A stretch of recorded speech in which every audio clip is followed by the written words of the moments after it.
My name is Jamie Jenson, and I'm a graduate student at the SI Newhouse School of Public Communications at Syracuse University, and this is my story.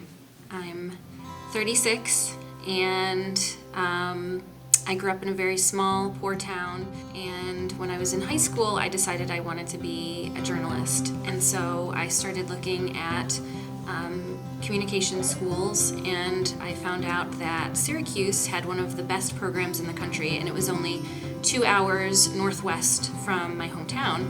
And so I decided my sophomore year that I was going to be a journalist and I was going to go to Newhouse.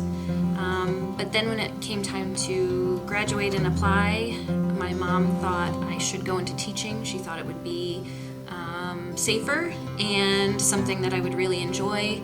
And I think I also got a little scared and thought I would never be able to make it at such a good school coming from such a small town. So I chickened out and I didn't even apply. For about 10 years, I taught middle and high school English. And I really loved teaching. I loved connecting with the kids, but always in the back of my mind, I wondered what would have happened.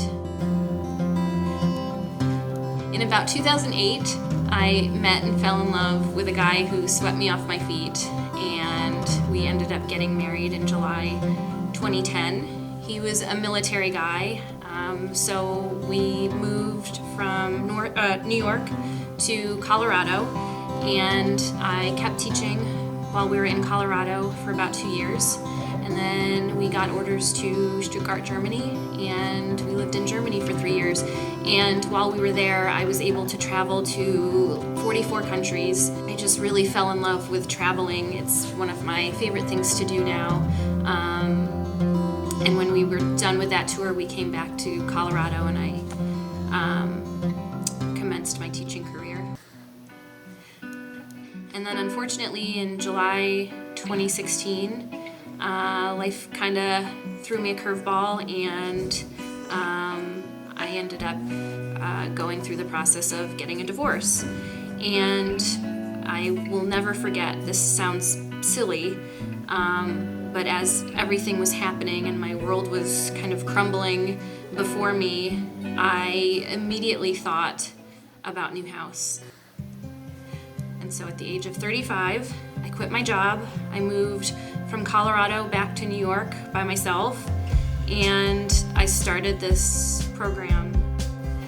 I usually make the walk up between 6:30 and 7, and so I'm kind of alone on University Avenue walking up the hill, and I do a lot of thinking, and on my walk I can see the Hall of Languages, which is really the most iconic building, I think. As I'm walking and getting closer to it, I look at that building and I just say, I can't believe I'm this lucky that this is my life and this is what I'm doing. So every day I'm just so grateful to be here and to do what I love. At the end of the day, you have to make yourself happy and you have to make yourself proud. And so often, because we love people, we do what they want us to do, and we don't follow our own hearts or passions. And so I hope that someone sees this and they think, well, my gosh, what can I do?